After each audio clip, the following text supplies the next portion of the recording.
ஆஸ்தி பக்தகோடி மெய்யன்பர்களே, நமது திருவோத்தூர் ஆற்றங்கரையில் எழுந்து அருள்வாளிக்கக்கூடிய அருள்மிகு ஸ்ரீ பலமுறை விநாயகர் சுவாமி ஆலய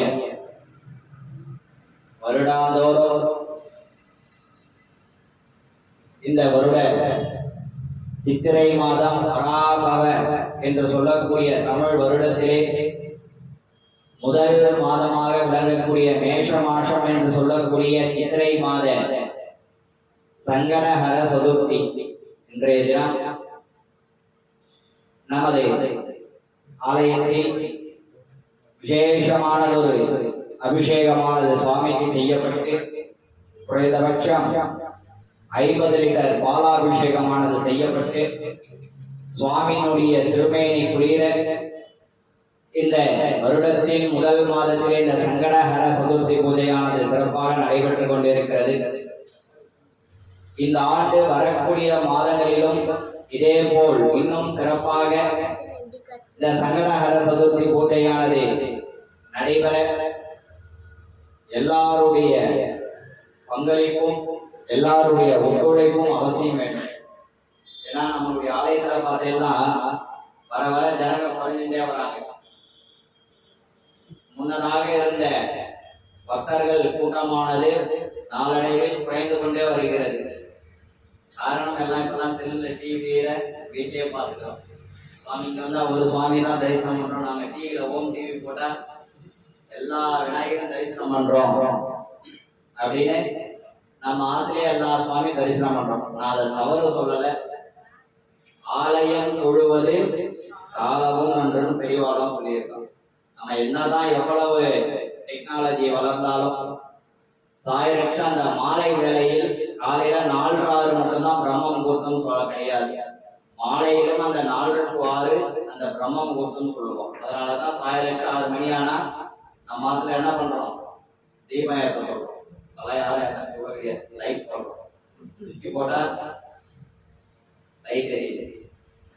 அந்த தீபம் எதற்காக ஏற்றோம்னா காலையிலும் சரி மாலையிலும் சரி நம்ம வாசலில் வந்து மகாலட்சுமி வந்து காத்து நிற்பாங்க. அந்த மகாலட்சுமியை உள்ள வரவேற்க வேண்டினா அந்த தீபம் ஏற்ற சொல்றோம். அதே போல அந்த சங்கடஹர சதுர்த்தியானது எதற்காக மாலை வேலையில பண்றோம் பார்த்தீங்கன்னா நம்மளுடைய சங்கடங்கள் அறவே நிவர்த்தியாக வேண்டினா அந்த மாலை வேளையில் விநாயக பெருமானுக்கு அந்த சங்கடஹர சதுர்த்தி பூஜையாக நடைபெற்றுக் கொண்டிருக்கிறது. ஒரு மனுஷால பார்த்தீங்கன்னா சங்கடங்கள் வந்து எல்லாருக்குமே உண்டு. மனுஷனா பிறந்துட்டா குறையில நிச்சயம் குறையில்லா மனுஷனே யாருமே கிடையாது. அந்த குறைகளை நிவர்த்தி செய்ய வேண்டிதான் அந்த சங்கடஹர சதுர்த்தி பூஜையானது நடைபெற்றுக் கொண்டிருக்கிறது. நமது ஆலயத்தில் மாதந்தோறும் மிக விமர்சையாக அந்த சங்கடஹர சதுர்த்தி பூஜையானது உபயதாக இருந்தாலும் சரி இல்லைனாலும் சரி விசேஷமாக அந்த சங்கட சதுர்த்தி பூஜையானது நடைபெற்றுக் கொண்டிருக்கிறது. எதற்காக இதெல்லாம் சொல்றோம் பார்த்தீங்கன்னா இன்றைய தினத்தில் நாம் தேவையில்லாத செலவுகள் வந்து எவ்வளவோ பண்றோம். ஒரு நாளைக்கு தேவையில்லாத செலவுகள் வந்து எவ்வளவோ பண்றோம். அந்த தேவையில்லாத செலவுகளை குறைத்து எந்த ஆலயத்தில் தீபம் எரியோ அந்த ஆலயத்துக்கு நம்மளால முடிஞ்ச கைங்கரியம் பண்ணலாம். ஒரு எண்ணெய் வாங்கி கொடுக்கலாம், ஒரு திரி வாங்கி கொடுக்கலாம். அந்த ஆலயத்தில் என்ன தேவைகள் இருக்கிறதோ அந்த தேவைகளை நிவர்த்தி செய்கிறோம்னா நமக்கு சுவாமி வந்து நாம் வேண்டக்கூடிய வரங்களை தரத்துக்கு வந்து தயாரா இருக்கிறார். எல்லா சுவாமியும் பார்த்தீங்கன்னா நம்ம என்ன வேண்டுறோமோ நாம் வேண்டக்கூடிய வரங்களை தருவதற்கு சுவாமி தயாராக தான் இருக்கிறார். அந்த வரங்களை நாம் பெறுவதற்கு நமக்கு தகுதி இருக்குதான்னு பார்க்கிறோம். சுவாமி நான் தினந்தோறும் கோவிலுக்கு போறேன், தீபம் ஏற்றுறேன், ஆனா என்னுடைய குறைய சுவாமி பார்க்கவே இல்லை அப்படின்னு நம்ம எத்தனையோ பேர் சொல்லி நமக்கு ஆதாரம் கேட்கிறோம்.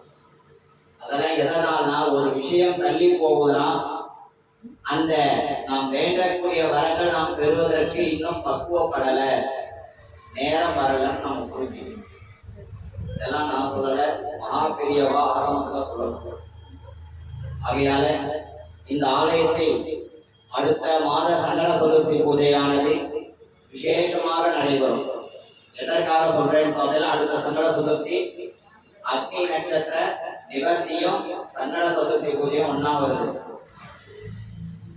நட்சத்திரம் ஆரம்பமாகி நிவர்த்தி முடிஞ்சு சாந்தி அபிஷேகம். எல்லா கோவிலும் பார்த்தீங்கன்னா அக்னி தோஷ நிவர்த்தி சாந்தி அபிஷேகம் பண்ணுவோம். கங்காபிஷேகம் முதற்கொண்டு அந்த நிவர்த்தியில பங்கு பெறும்.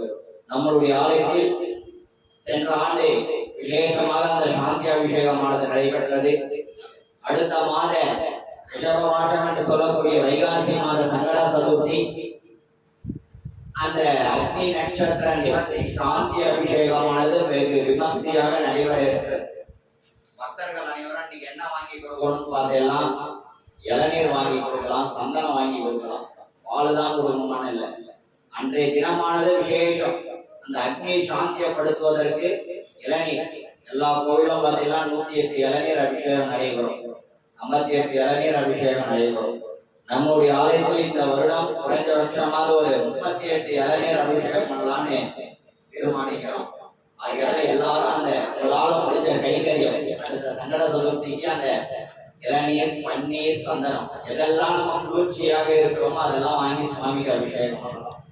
ஒவ்வொரு அபிஷேகத்திற்கும் ஒவ்வொரு பலாபலனும்.